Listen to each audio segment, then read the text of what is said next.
Picture this scenario for a second.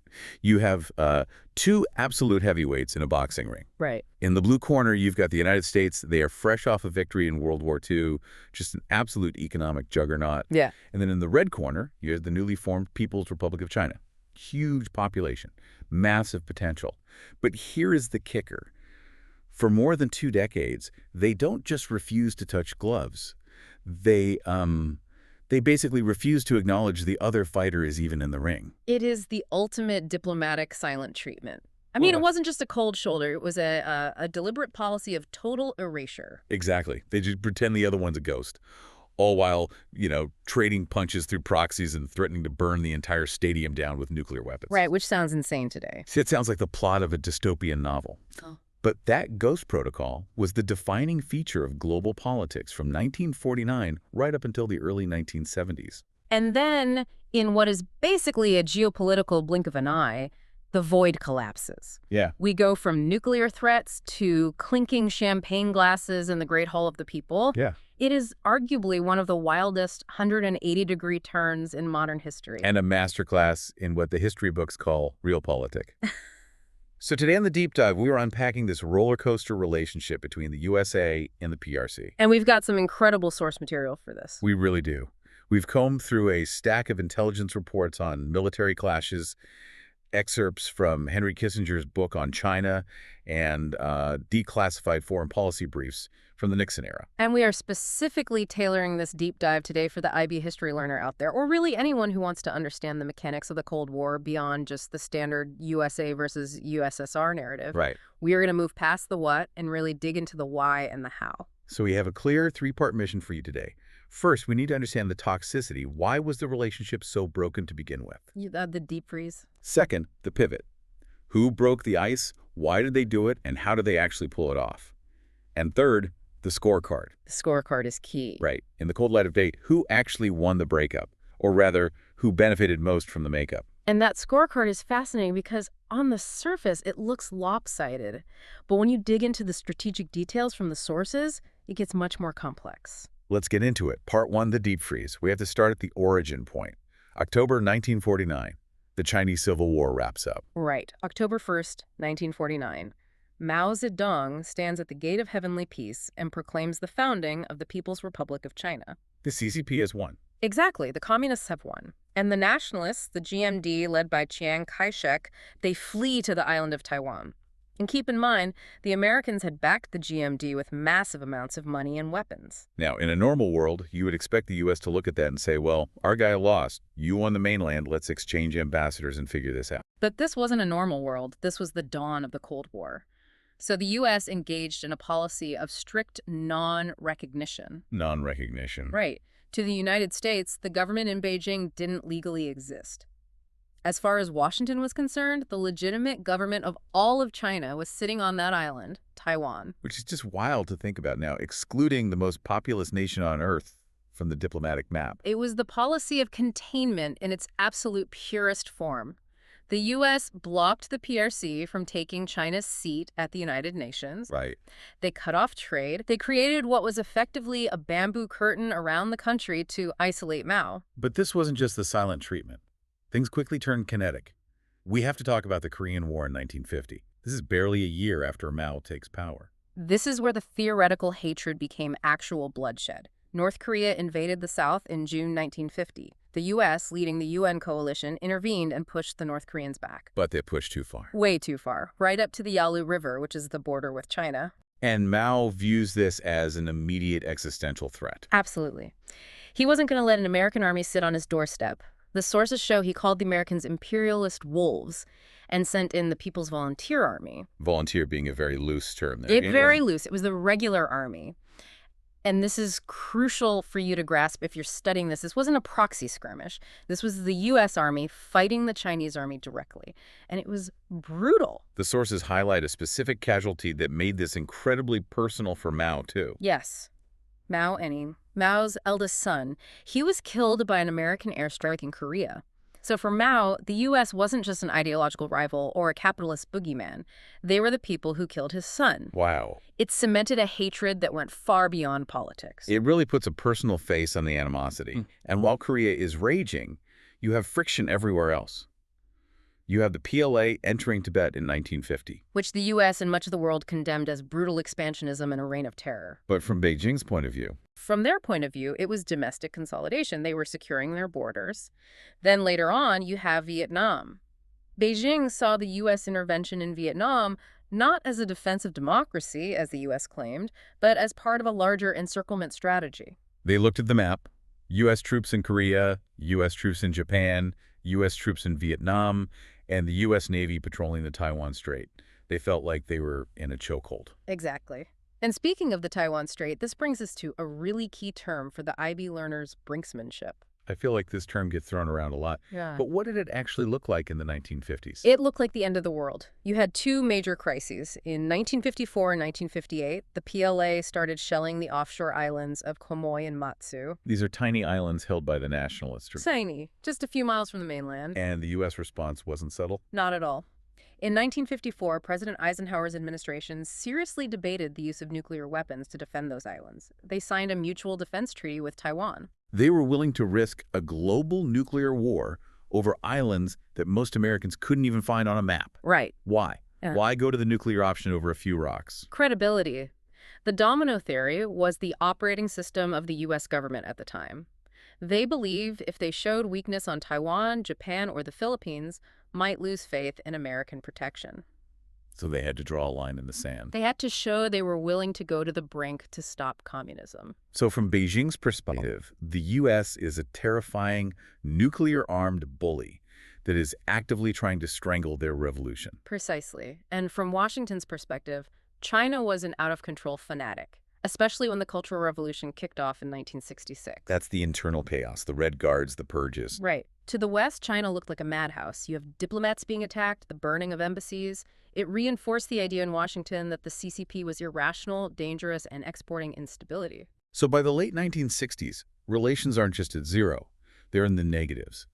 You have blood in Korea, near nuclear war in the Taiwan Strait, and total ideological hostility. Total deep freeze. Which makes what happens next so fascinating.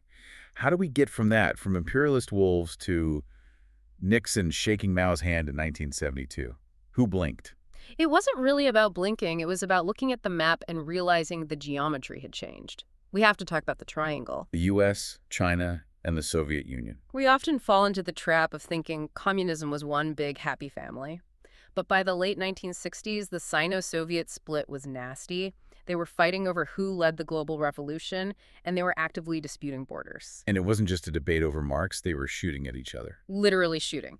In 1969, there was a border clash on the Ussuri River. The sources describe a moment where the Chinese leadership was genuinely terrified of a Soviet invasion. Oh.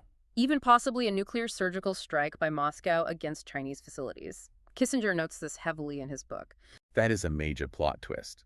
China was more afraid of their fellow communists than the capitalists. At that specific moment, yes. Kissinger points out that Mao realized he couldn't fight a two-front war. He couldn't have the Americans on the coast and the Soviets on the border. He needed a counterweight. The enemy of my enemy is my friend. Or at least the enemy of my enemy is a useful strategic partner. It was about pure survival. Opening up to the U.S. became a major strategic necessity. Okay, so that is China's motivation, fear of the bear. Yeah. But what about the U.S.? Nixon built his entire career on being an anti-communist hawk. Why does he want to talk to Mao? Vietnam. It always comes back to Vietnam for the U.S. in this era. By 1968, 1969, the U.S. is stuck. Yeah. Nixon has 500,000 troops in the jungle. The war is deeply unpopular at home, and he can't find a way to win. But he also can't just leave without looking like he lost. He needs peace with honor, as his slogan went. Exactly. He needed a graceful exit, a staged withdrawal. And his administration figured that if they could get cozy with China, China might pressure North Vietnam to cut a deal. But there was a deeper intellectual shift too, right? The end of the monolith idea. Yes, and this is crucial for the history students. For decades, the U.S. treated communism as a monolithic challenge, a single, unified bloc directed by Moscow. Right. But Nixon and Kissinger looked at the Sino-Soviet split and said, wait, this isn't a bloc. These are rival nationalisms. There are divergent centers of power here. So they realized they could play them off against each other. That is the triangulation strategy. Nixon wanted the U.S. to have better relations with China and the USSR than they had with each other. He wanted to be the pivot point. It's almost Machiavellian. It is classic realpolitik. Yeah. You deal with the world as it is, not how your ideology wishes it to be. In fact, Nixon's 1973 Foreign Policy Report explicitly states that the U.S. will deal with countries based on their actions, not their abstract domestic philosophies. So, the table is set. China needs protection from Russia.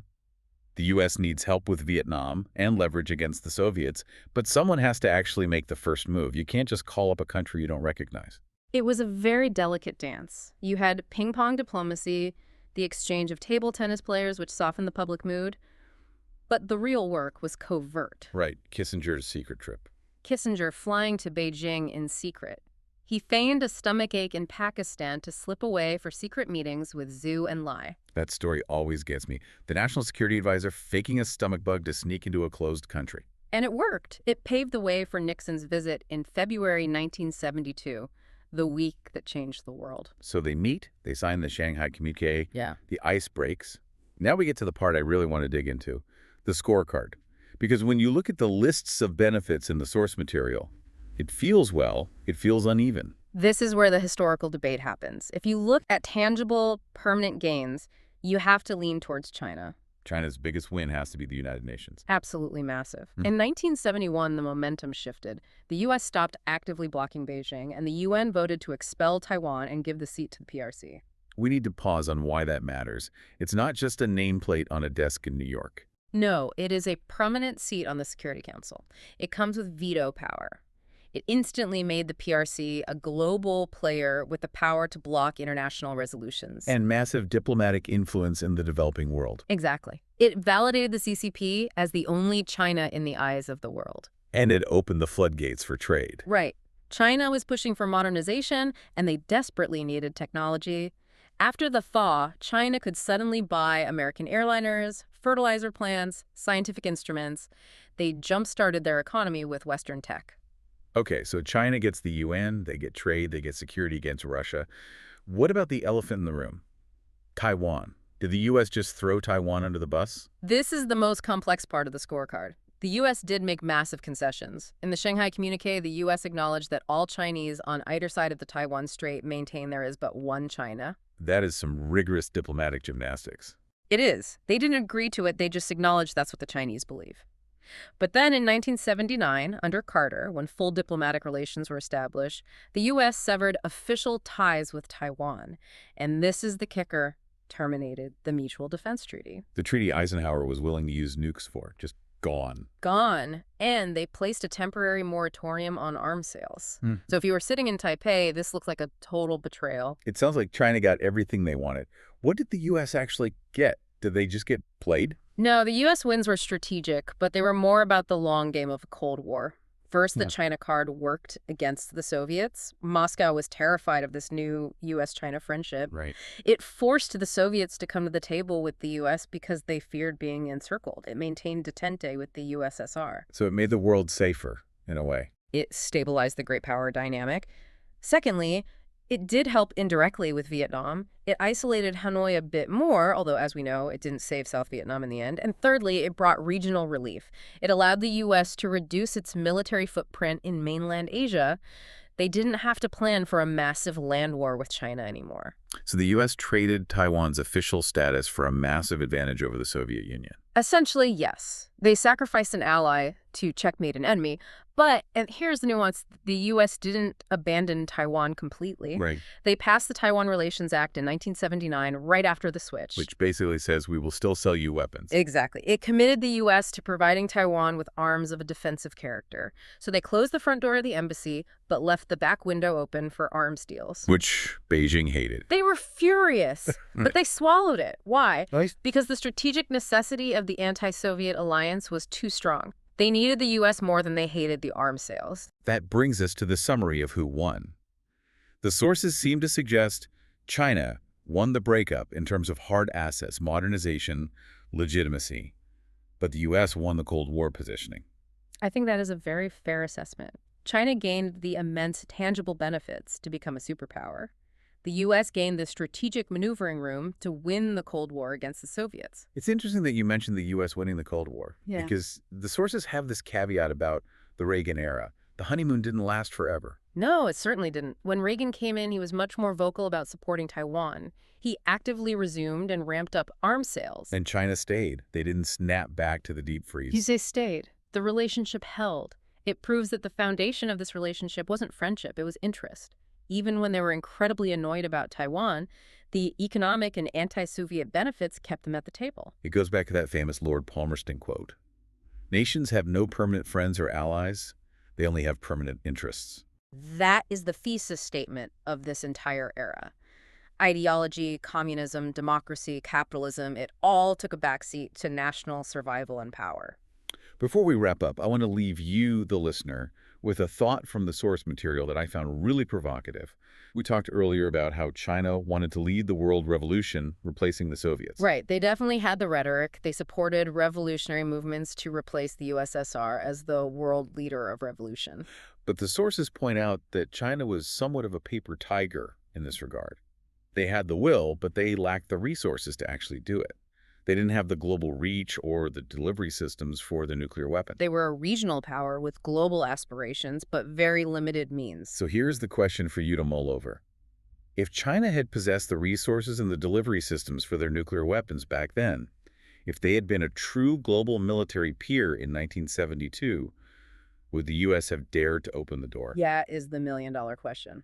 Was the thaw only possible because China was weak enough to not be an immediate direct threat to the U.S. mainland? Or would the Cold War have turned hot? I think there's a strong argument for that. If China had been as powerful then as they are today, the calculation would have been completely different. The U.S. invited them into the global system because they thought they could manage them. And that decision effectively built the economic and political world we live in today. For better or worse. If you want to dig deeper into this, definitely check the sources we provided. Look specifically for the vocabulary regarding detente and how the U.S. used the relationship as leverage. It's a rabbit hole, but it is fantastic material for your essays. And take a look at the maps of the Taiwan Strait from the 1950s. It really helps you visualize just how close to the brink we actually were. Thanks for taking this deep dive with us. We will catch you next time.